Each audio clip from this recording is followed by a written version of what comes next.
다음 사건 이어가겠습니다. 벌건 대낮에 벌어진 일인데요. 역시 영상으로 설명드리겠습니다. 모자를 푹 눌러 쓴 60대 남성 천천히 걸어가는데요. 맞은편에서 오던 다른 남성 앞으로 다가가더니 갑자기 얼굴을 향해 주먹을 휘두릅니다. 상대가 바닥에 쓰러지는데요. 60대 남성이 쓰러진 뒤에도 주먹과 발길질을 멈추지 않습니다. 이후에 허공으로 투명한 액체가 흩어지는데요. 심지어 얼굴 등을 술병으로 가격한 겁니다. 자, 저 60대 남성 가해자. 일행인 다른 60대 남성을 저렇게 무자비하게 폭행을 한 건데 왜 저랬답니까? 일단 함께 식사하기로 했는데 내 반찬을 가져갔다고 의심해서 격분해서 범행했다 이렇게 진술한 걸로 알려지고 있는데요. 화를 참지 못한 분노 범죄로 보입니다. 일단은 술병을 들고 사람의 얼굴을 가격을 했잖아요. 술병은 형법상 위험한 물건으로 분류되거든요. 네. 혹시 술병의 얼굴이나 치명적인 어떤 상처를 입을 때는 굉장히 극심한 피해가 발생할 수 있기 때문에 가중처벌하는데 이 경찰에서도 현재 남성을 특수폭행죄로 입건해서 조사 중이라고 합니다. 네. 자, 방금 보신 이 폭행 사건 가해자가 60대 남성이었고 피해자도 60대 남성입니다. 그런데 최근에 범죄의 연령 데이터를 살펴봤는데요. 이 범죄 데이터에 이 나이가 점점 고령화되고 있다라는 이야기가 나오고 있습니다.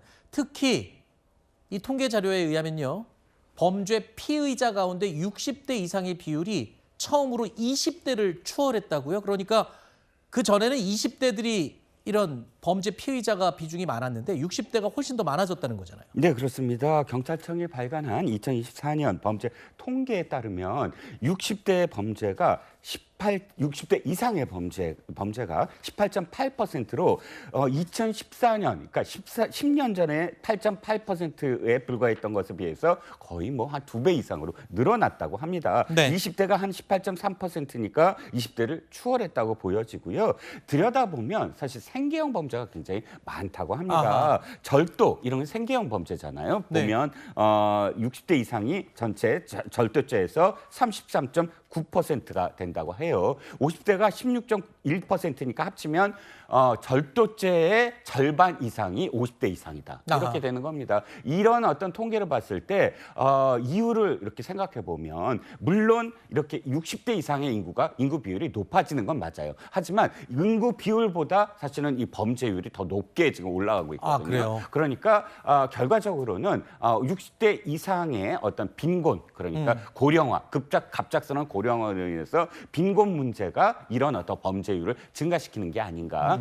사각지대의 노인 또는 촘촘하지 아니한 어떤 복지의 좀 형태를 조금 더 보완해야 되지 않나라고 생각이 드는 네. 부분입니다.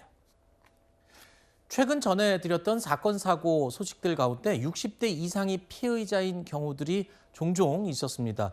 충격을 줬던 지하철 5호선 방화 사건 다들 기억하시죠? 영상으로 지금 보고 계십니다.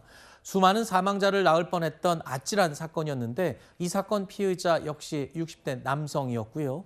또 잠든 취객의 지갑을 슬쩍 훔치려다가 현행범으로 체포됐던 남성 역시 60대 남성이었습니다. 저희가 전해드렸던 사건들에도 60대 남성이 많이 등장을 합니다. 자, 그리고 또 여기에 또 큰 충격을 준 사건이 또 있죠.